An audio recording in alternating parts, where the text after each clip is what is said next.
அதில் ஒன்று, தற்போது எத்தனை தமிழ் அரசியல் கைதிகள் சிறையில் உள்ளனர்? 2வது, மேற்படி தமிழ் அரசியல் கைதிகள் எந்தெந்த சிறைச்சாலைகளில் தடுத்து வைக்கப்பட்டுள்ளனர்? 3, இவர்கள் எப்போது விடுதலை செய்யப்படுவார்கள்? தேசிய ஒருமைப்பாட்டு அமைச்சர் கௌரவ கர்ஷன நாணயக்கார அவர்களை இன்று கேட்பதற்கு, தமிழ் இளைஞர்கள் பலர் இலங்கையின் சிறைச்சாலைகளில் நீண்ட காலமாக அரசியல் கைதிகளாக தடுத்து வைக்கப்பட்டுள்ளனர். இவர்களின் குடும்பங்கள் கண்ணீருடனும் கவலையுடனும் அவர்களின் வரவுக்காக காத்திருக்கிறார்கள். தாயை இழந்த நிலையில் தந்தை பல ஆண்டுகள் சிறையில் இருக்க, தாய் தந்தை இருவரும் அரவணைப்பு இல்லாமலே பல பிள்ளைகள் தமது பெற்றோரின் விடுதலைக்காக தவம் இருக்கிறார்கள்.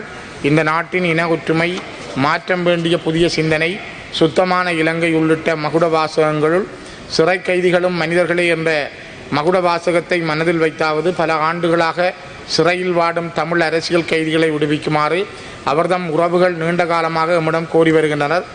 அதில் ஒன்று, தற்போது எத்தனை தமிழ் அரசியல் கைதிகள் சிறையில் உள்ளனர்? 2வது, மேற்படி தமிழ் அரசியல் கைதிகள் எந்தெந்த சிறைச்சாலைகளில் தடுத்து வைக்கப்பட்டுள்ளனர்? 3, இவர்கள் எப்போது விடுதலை செய்யப்படுவார்கள்?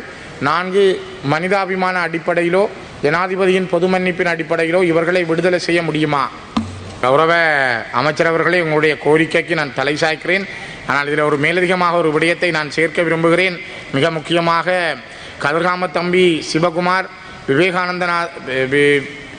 Vigneswaranathan Parthiban, Krishnasamy Ramachandran, Shanmugalingam Suriyakumar, Johnson Colin Valentino, Sachchithanandam Anantha Sudhakar, A H Umar Hathab, Thangavelu Nimalan, Selvaraja Kirubakaran, தம்பி ஐயா பிரகாஷ், இவர்கள் கிட்டத்தட்ட இதிலே 2 பேர் 30 வருடங்கள், 3 பேர் 17 வருடங்கள், ஒருவர் 22 வருடங்கள், 4 பேர் 16 வருடங்களாக சிறையில் இருக்கிறார்கள்.